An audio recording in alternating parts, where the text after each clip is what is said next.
Welcome inside the State Champ Studios for another edition of Hockey Time. I'm Jonathon Kidd along with Sean Baligian. Sean, it is the last week of the regular season. Yeah, boy, it flew by, didn't it? But it was great.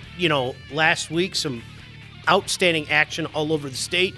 It's great to see those, pairings come out. I think that's let me give some props. Seriously, Cody, MHSAA, the way you guys did that and the reveal and everything, way to go. It's outstanding, and I think it's something that, John, I know we've clamored for many, many years, and they're making it happen, so props to those guys. And you can see those pairings on the MHSA website at MHSA.com. State Champs Hockey Time is presented by our friends at the Alta Equipment Company. So, Sean, let's get right into it.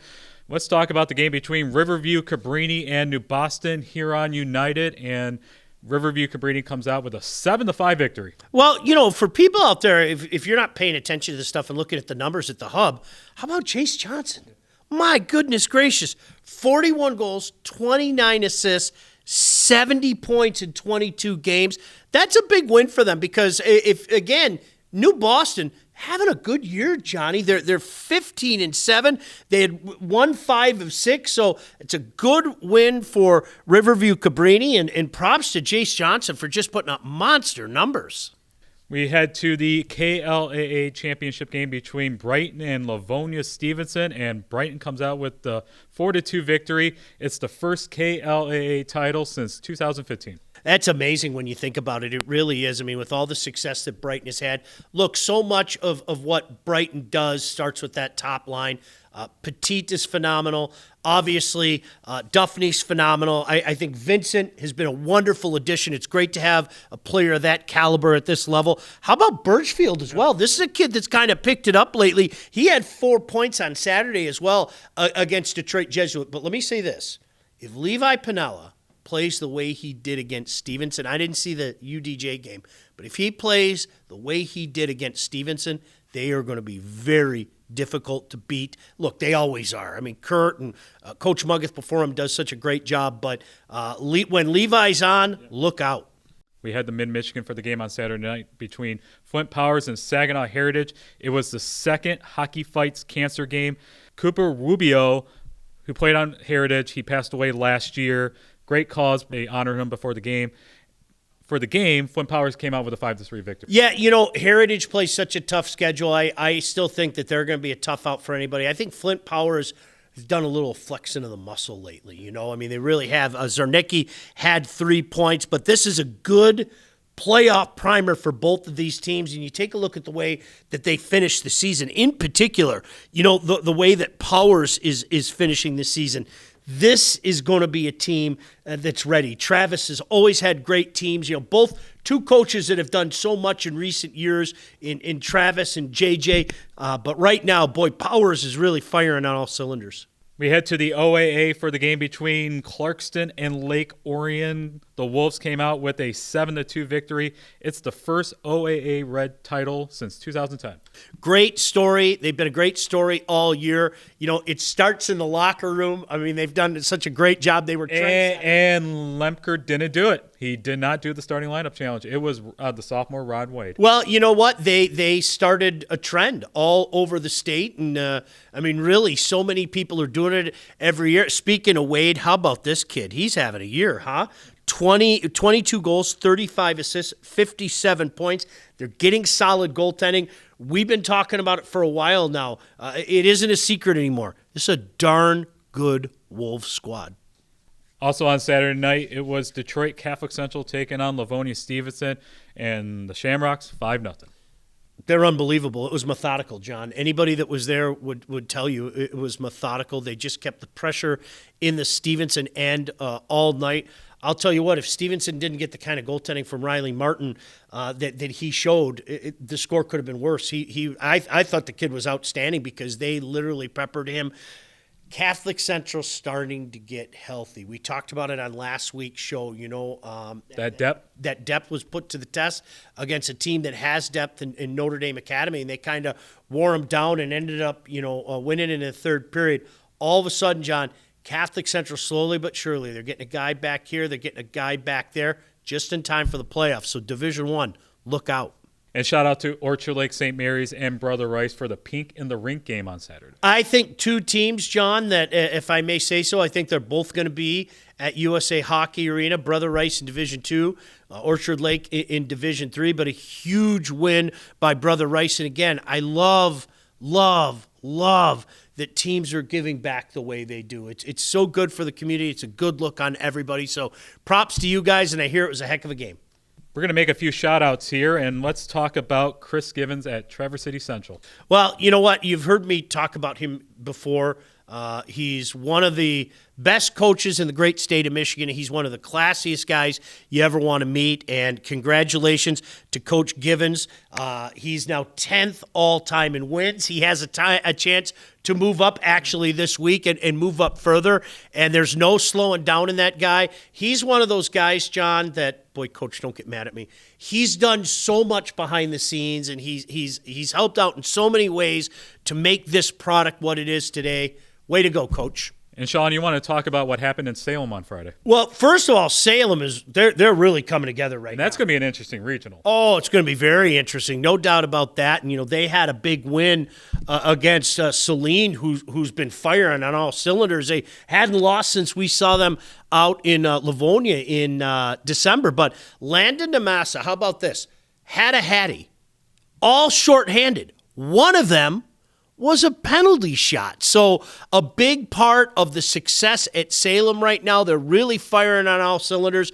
Got a bunch of young players. We had a chance to talk to them last week, Johnny, as you know, out in Trenton. But a phenomenal statistical anomaly, a hattie that consisted of shorthanded goals with one of them being a penalty shot. So congratulations certainly to Landon and the Rocks as a whole.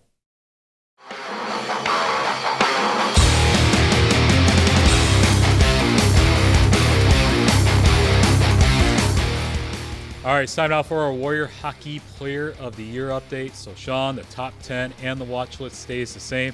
It's playoff time next week, so this is when the cream rises to the top. Yeah, Johnny, it really is. And, I like the fact that, look, we make changes during the playoff. If you pay attention to our criteria, and I pray that you do. And I'll put it on the screen. Yeah, there it is. See, we talk about this every year, so you can't complain at us. Here is our criteria. What a team does is part of this. It just is. And so, yeah, because of that, there are going to be some changes as the playoffs progress. And, Johnny, we build up to that last week of the season. And, before everybody gets to USA Hockey Arena and the Final Fours in D1, D2, D3, we have our Final Fours as well. But we have playoff action that can help decide some of the names on that list, not only in the top 10, but then when we have the difficult option of whittling it down to 4. So certainly it's money time. It's crunch time. John, I think you put it best. The cream rises to the top, so here's the opportunity. You can cast your vote at statechampsnetwork.com. The leading vote getter never gets removed from the top 10. And that was our Warrior Hockey Player of the Year update.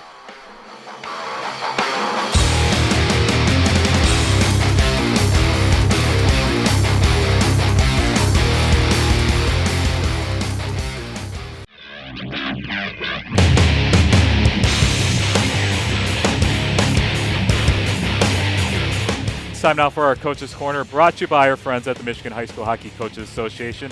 I am joined today by the head coach at Forest Hill Central High School, Bill McSween. Bill, welcome to Hockey Time. All right, so you guys are winners of 8 straight. You guys have made it to Sean Baligian's top 25 rankings. Just talk about this recent winning streak you guys have been on. It's been impressive. Boys have really stuck together. I attribute it to really 3 things. They continue to work hard. This team has worked hard the entire season, and even when we're struggling to win games, they stuck to it. The second thing is we have great leadership on the team. Sam Milak, Anthony Ott, Rocco Gonzalez, Justin Bear have really done a good job of holding everything together and keeping everyone believing. And then the third thing is we just learned how to win.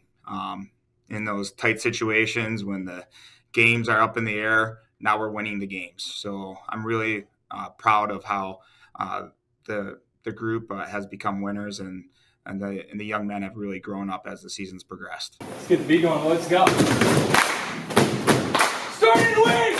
And just talk about the starting lineup challenge that you guys have been doing. Coach Marchand said that ever since I came in the locker room at the Chelsea Showcase that you guys have been on a roll. So just talk about the kid who does your starting lineup. Oh, my man Evan, man, he's great. So he played football on the team, and he's just a great kid, and he always wanted to be part of the program. And I am terrible at starting lineups. Like it's not in me, man. I don't do a good job with them. So one day he decided to do it, and I was dying laughing when he first did it. And he's done a great job, and the boys have really responded well to it. And him and Chase both do a great job for us. So I'm really impressed, and I'm really grateful that they're part of the program. So the playoffs start next week. You guys are making the jump from Division III all the way up to Division I. Just talk about your guys' regional that you guys are going to be a part of. Yeah, it's a tough regional. Our first game is against Rockford, and they have a really good program. So all our focus is going into Rockford, but our region's really deep. You got Mona Shores, of course, is always a power. Reefs, Jenison, West Ottawa, TC, like it is just a really deep region, and I'm looking forward to get her going and seeing what happens. Best of luck next week in the playoffs, and thank you very much for joining us here on the Coach's Corner. And as always, thank you for your guys' support for Hockey Time over the years. Hey, thank you so much. Thanks for having us on. And that was our Coach's Corner, brought to you by our friends at the Michigan High School Hockey Coaches Association.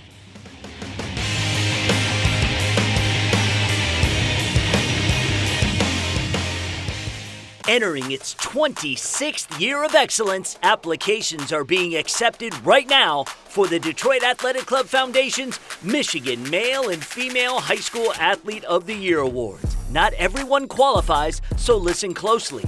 If you are a recognized first-team All-State athlete in a sport or projected to be one this school year, if you have at least a cumulative 3.0 GPA, and if you have demonstrated leadership through the school or as a community volunteer, we want you to apply. 6 male and 6 female student athletes will be nominated, with each being awarded $1,000 of college scholarship money.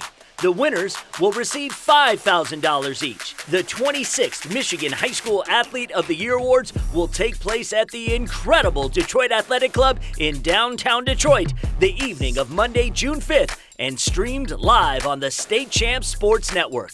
Nomination applications will be accepted through Monday, March 6th, and this is important. You cannot be nominated if you don't apply. Download the application today at dacathleteoftheyear.com. That's dacathleteoftheyear.com.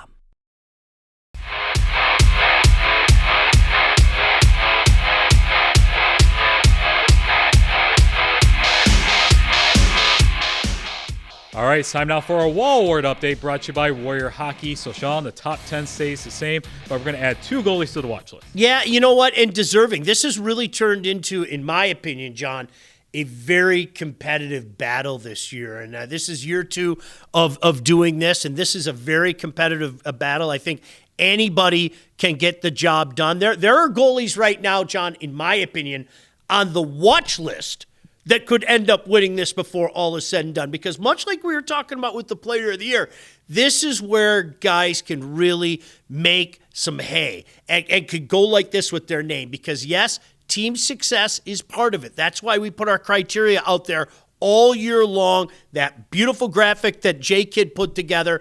That's why we keep telling you this is how we operate. This is what we do and how we get to that point in time. And then, John, I say this probably every week, but let me, say it again.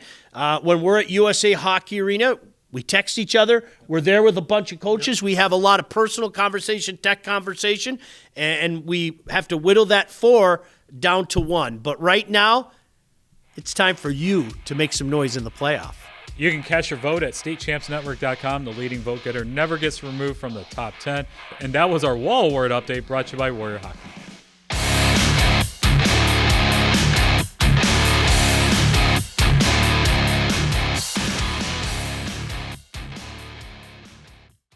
All right, Sean, so it's the last week of the regular season. The playoffs start next week. So what is your final thoughts on this season? Well, I think a lot of teams have scheduled some tough opponents in the last week to kind of get themselves ready.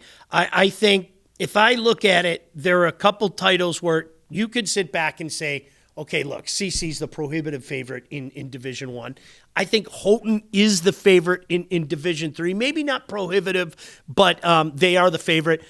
I'm going to put Byron Center as the favorite at Division II right now, but say that's more open, in my opinion, Johnny, than the other two divisions. I think there are a slew of teams in Division II that might be able to make some noise, but that's why we play the games. I think it's been a darn good season. I think what's cool is watching so many young players come in and start to contribute to this great product, and that's what we're seeing right now. But I'm going to say it again. Look, Division II, whether it be Brother Rice, whether it be Trenton, there are teams. Marquette. All over. Don't forget about Marquette. My goodness gracious. Alpena, or Alpena. There are teams in Division II that could legitimately make a claim for being the best in Division II. Byron Center's still on top. Make no mistake about it. I don't want to take anything away from the Bulldogs and the fantastic season that they had. I just think that one's a little more wide open than the other. And we're going to have a full preview of the playoffs next week. This is when the coaches said, don't pick us, or why are you picking us? And then we get feedback from the kids, like at the state finals, like, oh, you didn't pick us, and we won. I just told you. You know what? I think it's great. I have no problem, you know how it works, John. Nobody tells you when you're right. Yeah. You always hear when you're wrong. Especially in Trenton. Well, nobody tells you when you're right, and that's okay. That's fine. I kind of like my record the last few years. We'll leave it at that. But, hey, that's the beauty of it. I mean, all jokes aside, listen, you have an opportunity to prove people wrong. I think last year, Midland Dow was a team. We knew how good they were. Yeah. Nobody was picking Midland Dow. And you know what? They went out and did it. So good luck to everybody out there. You have a chance to be that team this year. So that is it for another edition of State Champs Hockey Time. Good luck to all the teams in the playoffs next week. So, Sean? We'll see you at the rink. State Champs Hockey Time is presented by Lawrence Technological University. Visit ltuathletics.com and recruit yourself. State Champs Hockey Time is also presented by Alta Equipment Company. Alta knows when it comes to getting your job completed on budget and on schedule, uptime matters. Warrior Hockey. Find the right Warrior gear for your high school athlete. Visit warrior.com to locate your nearest hockey retailer. The Michigan High School Hockey Coaches Association. For all things Michigan high school hockey, go to the Hub. MIHS hockeyhub.com. Applications being accepted now for the Detroit Athletic Club Foundation's Michigan High School Athlete of the Year Awards. 6 males and 6 females will win a $1,000 college scholarship and be invited to the DAC in downtown Detroit on June 5th, 2023 to find out who will be this year's Athlete of the Year. Seniors only, and you can't be nominated if you don't apply. Find out more and download the application at dacathleteoftheyear.com. The Michigan High School Athletic Association, promoting the value and values of educational athletics. Ice Mountain is the official spring water of MHSA hockey. Nominate your high school for the Team of the Week at icerunsdeep.com.